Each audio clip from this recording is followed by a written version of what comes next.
కాకినాడ జిల్లా సామర్లకోట మండలం అచ్చంపేట గ్రామంలో వచ్చేసిన చెరువుగట్టు వద్ద సీతా సమేత శ్రీ రామచంద్ర స్వామివారి కళ్యాణ మహోత్సవం సందర్భంగా స్వామివారికి పందిరి రాట ముహూర్తం ఈ రోజు ప్రజలు సహాయ సహకారాలతో రాట ముహూర్తాలు జరిగింది.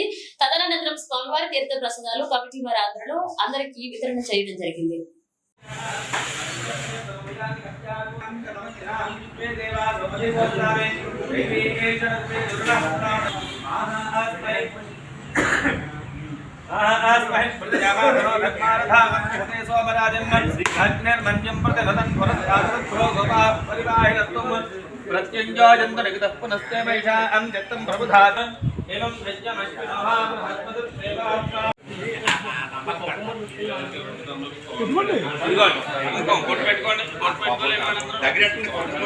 ఇసుక మూట తెచ్చుకోండి ఎదరికి దాంట్లో ఇసుక వేసేసి ఇసుకోరండి బాబు.